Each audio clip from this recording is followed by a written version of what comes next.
Dans cette vidéo, nous vous partageons notre départ et nos premiers kilomètres jusqu'au Luxembourg. Le 10 août, donc, nous prenons la route. Beaucoup de préparatifs jusqu'à la nuit, finalement. Nous aurions souhaité partir plus tôt, mais pas possible. Première nuit dans les environs. C'est plus rassurant pour tout le monde. Et on ne sait jamais, si on oublie quelque chose, au moins on ne sera pas trop loin le lendemain. On dit au revoir aux parents. Le plus dur dans cette aventure, quitter ses proches pour un petit moment, même si on sait qu'on va les revoir, c'est un moment difficile à passer.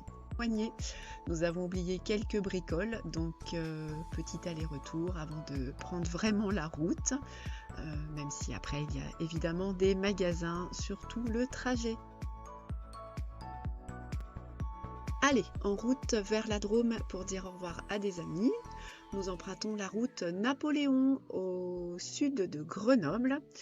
Nous arrivons à une distillerie de lavande pour y dormir. Ça sent très bon à la tombée de la nuit. On découvre où dormir, où trouver de l'eau, où vidanger, etc. Nous habituons, nous prenons nos marques dans ces premiers kilomètres. Trop chaud au sud, nous décidons de remonter vers le nord pour revisiter la belle ville médiévale de Saint-Antoine-l'Abbaye.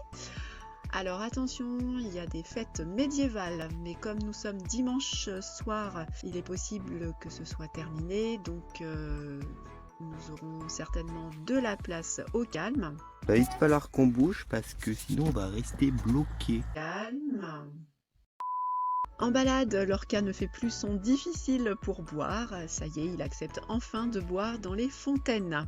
Il en fallait beaucoup pour que notre vieux toutou ait envie de boire dans ces fontaines sur le bord des routes. Un bref retour en Chartreuse pour récupérer des colis et nous prenons la route vers Morestel. Nous y restons quelques jours et nous rencontrons un homme passionnant qui nous raconte tout sur la ligne Maginot que nous voulons absolument visiter. Donc cette rencontre tombe très bien. La chaleur devient vraiment difficile à supporter pour nous et surtout pour les animaux. Donc nous cherchons un spot près de l'eau, vers Oyonnax. On trouve un endroit où on est tout seul, au bord d'un lac. Tout le monde apprécie de pouvoir se rafraîchir. Bon, c'est pas tout ça, mais on a encore beaucoup de routes avant la Norvège, donc on roule pour traverser le Jura.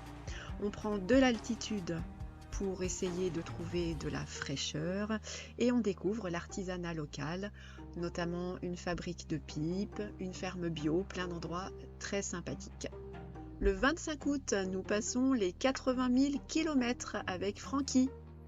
Petit week-end reposant dans un écomusée en Alsace. Nous sommes arrivés juste avant la fermeture pour le week-end. Donc réouverture le mardi. Nous avons passé un grand week-end tout seul dans ce musée. Et c'était génial parce qu'il y avait plein de décors partout. Donc on s'est bien amusé. En route pour le territoire de Belfort. Nous avons la chance de pouvoir nous garer en ville, ce qui rend la visite plus facile, surtout pour Lorca, pour marcher. Nous adorons cette ville avec la cathédrale rouge et son orgue monumental. Nous passons à Sochaux, donc une visite chez Peugeot s'impose. Et oui, il n'y a pas que des voitures ou des motos. Peugeot, c'est aussi des vélos, des moulins à café, des mixeurs, des outils, de l'électroménager, donc bref, plein d'autres choses. Le musée est splendide, il vaut vraiment le détour. Par contre, la ville est triste car déserte. Beaucoup de boutiques fermées définitivement. Ce n'est pas très gai. Voilà. Arrivé à Neuf-Brisach, cette fameuse ville fortifiée que nous avons étudiée en CM2, en IEF avec Alicia. C'est amusant de la voir en vrai avec toutes ses formes géométriques. C'était très intéressant. Arrêt à Colmar, nous sommes émerveillés par toutes ces belles maisons à colombages en couleurs. C'est magnifique. Nous trouvons un spot dans les vignes où nous dégustons du vin d'Alsace, bien sûr, avec des Allemands. Visite magique du château du Haut-Kennisbourg, où je suis déjà allée lorsque j'avais 12 ans apparemment, mais je ne m'en souviens pas. Nous découvrons les légendes de l'époque, c'est très amusant. Juste à côté, nous ne pouvions pas manquer la volerie des aigles pour Alicia, où elle s'est régalée et où nous avons vu Edwidge de Harry Potter. Premier anniversaire sur la route, c'est le mien, en septembre.